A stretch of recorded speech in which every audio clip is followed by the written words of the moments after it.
이스라엘과 친이란 무장단체 헤즈볼라 간의 교전이 격화하는 등 중동에서 일촉즉발의 위기 국면이 이어지고 있습니다. 이런 가운데 조 바이든 미국 대통령과 베냐민 네타냐후 이스라엘 총리가 통화를 했는데요. 보도국 연결해 자세한 소식 들어보겠습니다. 강재은 기자.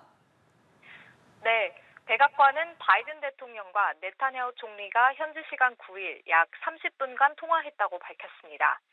두 정상은 가자 전쟁과 이스라엘과 이란 간 갈등, 그리고 레바논에서 이스라엘과 헤즈볼라 간 충돌에 대해 논의했습니다. 바이든 대통령은 가자 전쟁과 레바논에서의 지상전과 관련해 민간인과 인질들을 위해 외교적 합의가 필요하다고 강조한 것으로 전해집니다. 이날 통화에서 민주당의 대선 후보인 카멀라 해리스 부통령도 참석했는데요. 백악관은 대선이 한 달도 채 남지 않은 상황에서 어떤 내용이 오고 갔는지는 구체적으로 설명하진 않았습니다. 다만 이날 통화가 직설적이고 생산적이었다고 설명했습니다. 아울러 두 정상이 향후 수일간 긴밀한 소통을 하기로 뜻을 모았다고 백악관은 전했습니다.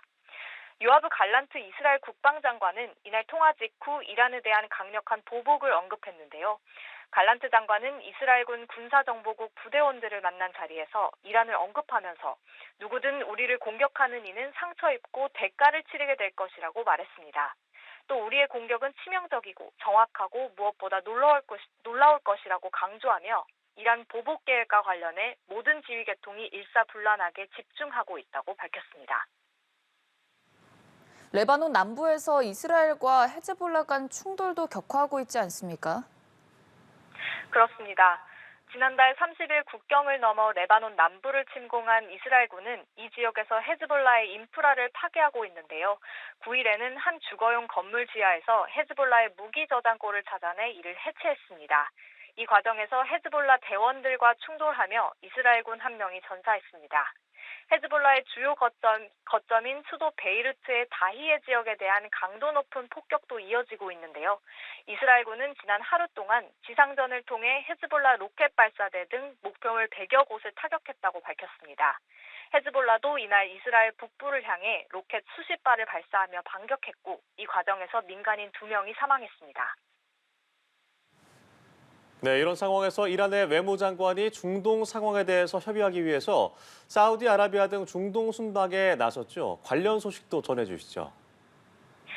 네, 말씀하신 대로 아바스 아락치 이란 외무장관은 중동 순방길에 올라 현지 시간 9일 사우디아라비아를 방문했습니다.